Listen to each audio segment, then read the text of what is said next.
Salut. Moi j'ai la flemme. Franchement, à ce moment-là, c'est dur de se motiver.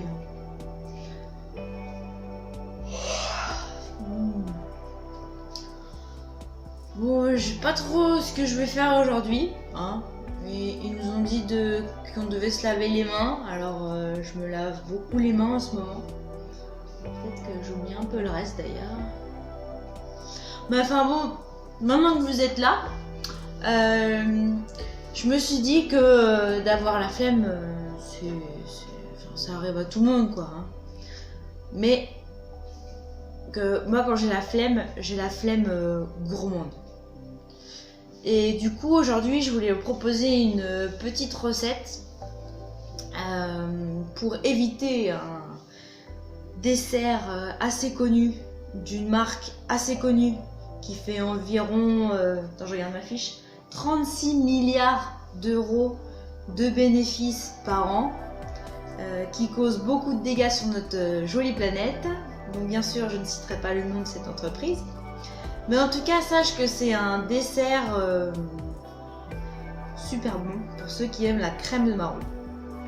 Donc aujourd'hui, je vais te proposer une recette de mousse à la crème de marron. Voilà quoi. En vite fait, en rapide. Et puis après, moi, je retourne me coucher. Alors du coup, pour cette recette, tu vas avoir besoin de café.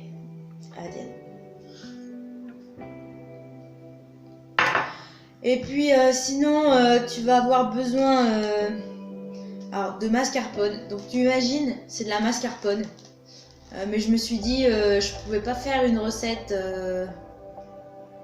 avec de la mascarpone industrielle. C'était un petit peu incohérent avec mes valeurs.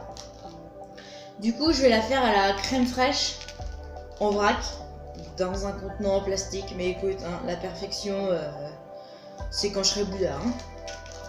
Et donc, c'est la crème hyper grasse. Donc, si tu as envie d'un dessert super light, ben écoute, tu peux utiliser de la mascarpone light industrielle dégueulasse avec plein de perturbateurs endocriniens.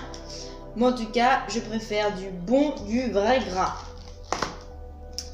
Avec ceci, nous aurons bien sûr de la crème de châtaigne. Donc celle-ci, c'est un millésime octobre 2018.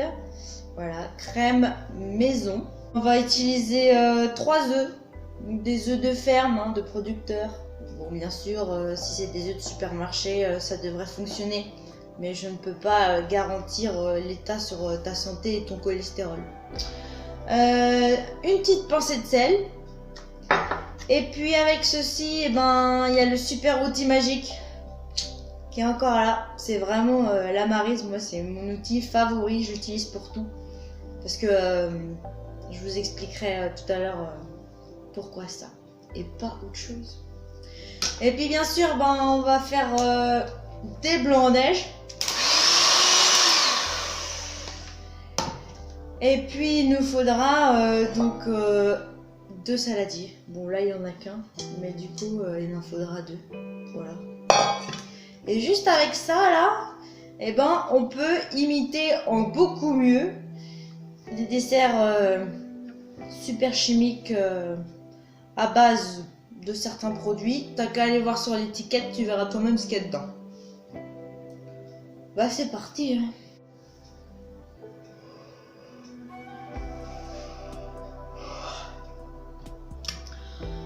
Bon du coup, alors, on va commencer par séparer les blancs des jaunes. Du coup, tu fais ça pour tes 3 œufs. Ce que je te conseille, c'est de plutôt utiliser un contenant dur, soit un verre, soit quelque chose de dur quoi. Enfin bon, bref, tu me comprends, hein. J'ai la flemme. Mais bon. Donc, un contenant dur. Mieux en verre. Oh, bon, l'inox ça doit marcher aussi, mais je pense que ça va mettre des écailles. Bref, un bon coup sec.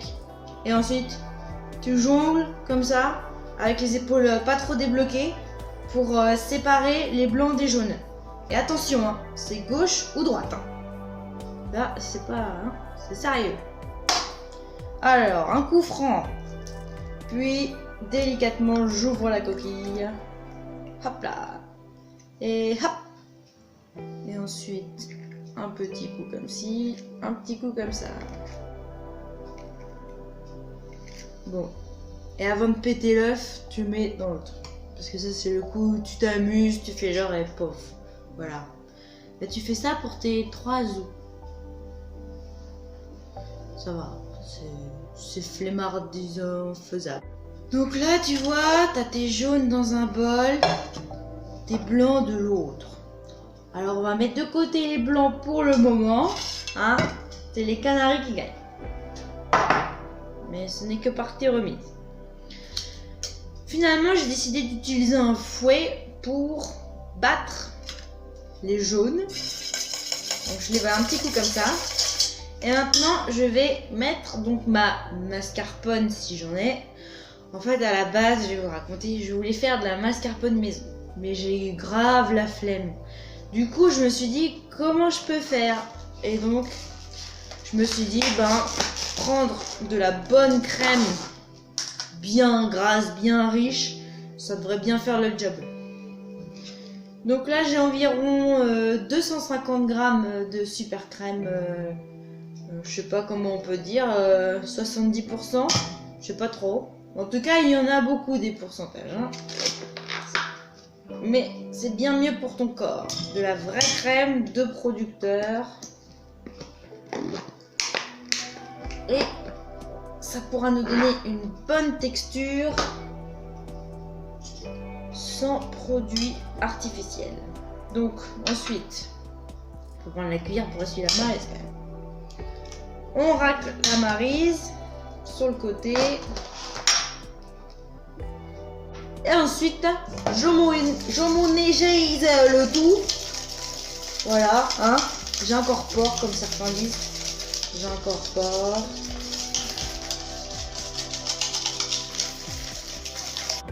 Tout est homogénéisé. Voilà ce que ça donne. Donc, il y a la crème et les jaunes d'œufs. Maintenant, on rentre dans le vif du sujet. La crème de marron. Donc là, n'hésitez pas à être généreux. Bon, ça, c'est quand c'est fait maison. Hein. Ça coule un peu. Ça arrive. La petite surprise. Du coup, mettre quoi? Bon, je vais tout mettre. Hein. Donc, voilà, ça fait un bocal. Hein, pour les gens qui aiment les quantités. Il faut être généreux. En ces temps de confinement, nous avons besoin de douceur et de générosité. Voilà. J'espère que je vais pas être en crise de foie avec tout ça, moi. Bon, alors. Et là, un petit coup de maryse dans le bocal.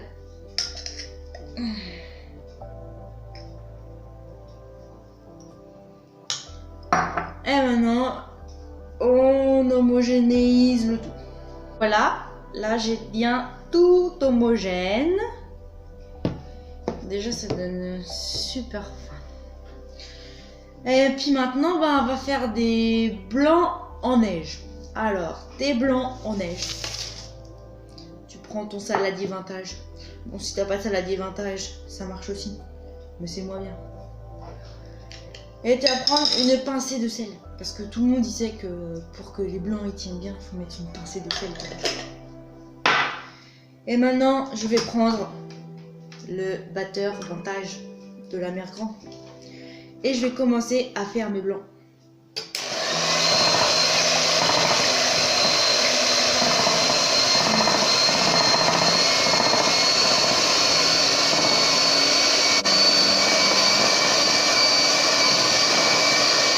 Je sais pas combien de temps je me suis assoupie, mais en tout cas, ils m'ont l'air bien les blancs. Hein. Bon alors pareil, hein, le traditionnel test de ce que tu as bien réussi. Alors tu trouves la tête de quelqu'un. Et moi je suis toute seule, du coup faut que j'essaye au-dessus de ma tête. Et puis tu renverses le saladier. Ah les blancs ils tiennent bien. Hein. Donc c'est bon, tu peux arrêter le batteur, c'est que c'est prêt. Et donc là c'est l'étape ultime. Ouais, en fait, on a quasiment fini la recette. Hein. Là, c'est vraiment une bonne recette de flemmard. Hein. Alors,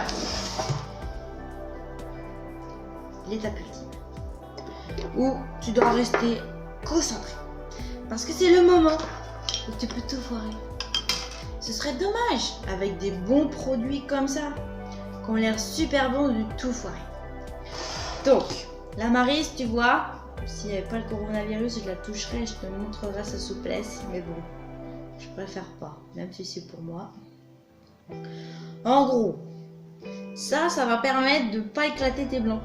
C'est pour ça que j'aime beaucoup l'utiliser. Et puis tu peux t'entraîner à avoir un petit mouvement brachial, un peu comme ça, tu vois, pour avoir de la fluidité fluide et ne pas casser tes blancs. Donc, je prends mes blancs qui veulent bien venir.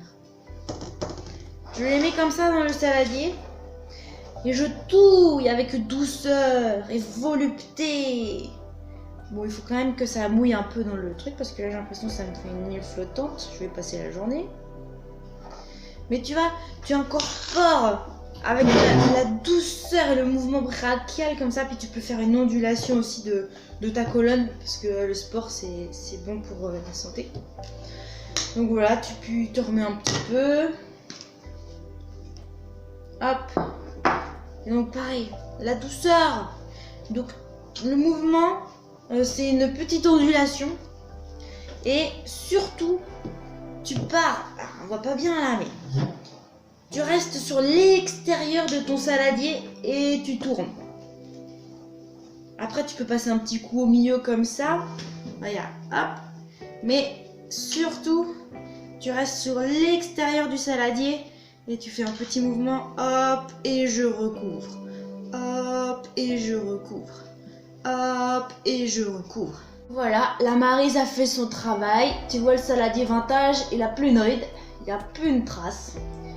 En plus, ça fait moins de taf pour la vaisselle. Et donc, je vais te montrer une dernière fois comment tu casses pas tes blancs. Parce que c'est primordial pour faire des mousses onctueuses, dufteuses et encore meilleures qu'au magasin. Tu vas voir. Donc, le mouvement sur l'extérieur et je recouvre avec ma crème au milieu. Voilà. Comme ça.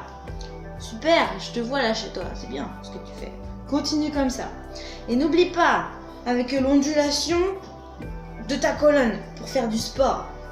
Bon après, ça vient aussi avec l'expérience, hein. T'es pas obligé de faire ça la première fois que t'en fais. Hein. Ça viendra, t'inquiète. Mais du coup, tu vois ce petit mouvement de l'extérieur et je recouvre par le milieu. Et ben, ça permet que c'est bien crémeux, que j'ai pas cassé mes blancs.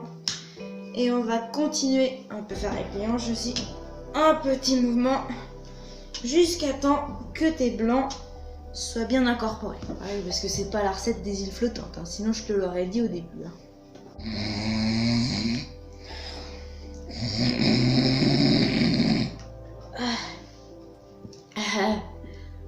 Bon, là je crois que c'est bien homogénéisé. Bon, il y a un petit peu de taf quand même, hein.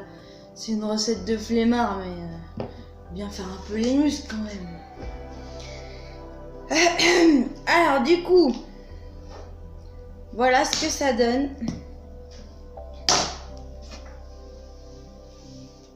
Ouais.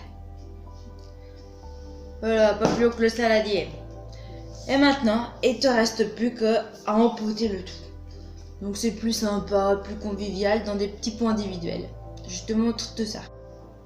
Pour les pots, c'est pratique les gens qui mangent des trucs industriels mais dans des pots en verre. Comme ça, tu peux les récupérer et les garder. Voilà. Mais bon, sinon tu peux faire dans un ramequin ou n'importe quoi, hein. C'est pas le plus important. Donc là, j'ai tous mes petits pots. Normalement, pour la recette, ils disent que ça fait 8 pots. Moi, j'ai l'impression que je vais en faire 36, mais bon, je vais commencer, puis je vous dirai. Hein.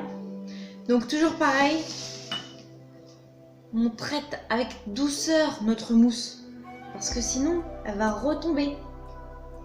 Donc, on y va comme ça, tout en douceur et en finesse. Et après, on peut essayer aussi d'onduler la colonne, mais là, c'est un peu plus challenge, tu vois. Allez, on y va. Et tu gardes le pot en visuel et tu tournes pour rester dans le mouvement. Bon, bien sûr, si c'est la première fois, c'est pas grave, t'es pas obligé. Mais bon, ça donne un petit côté alchimique à ta mousse, tu vois. Bon bah, dans 36 heures, hein. Oh là là. Ça y est, tout est en pot. Bon, tout à l'heure, je disais qu'il va me faire 36 heures, mais en fait, il m'a fallu 5 minutes. Bon, ça va, 5 minutes. Et j'ai pas pu m'empêcher, j'ai léché la maryse. Du coup, j'ai la maryse de secours, la remplaçante, pour finir le travail, parce que j'avais la flemme de laver l'autre. Du coup, on n'oublie pas de bien racler tous ces ustensiles. Hop. Parce que c'est ça de moins dans l'évier. Donné. J'ai fait 1, 2,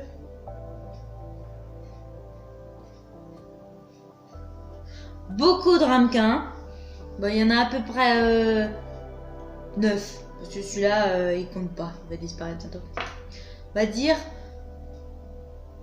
8 pots de yaourt comme ça. Puis tu vois, j'ai pas du tout débordé.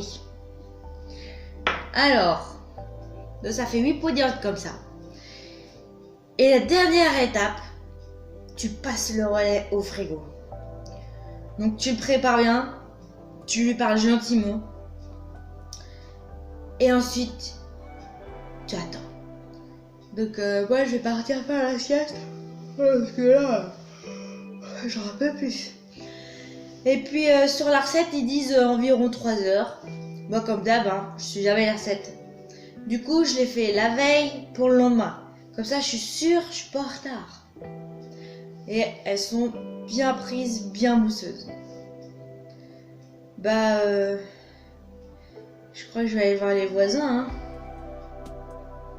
Régale-toi bien et sois gourmand dans ta flemmardise. N'oublie pas, nous sommes en résistance culinaire.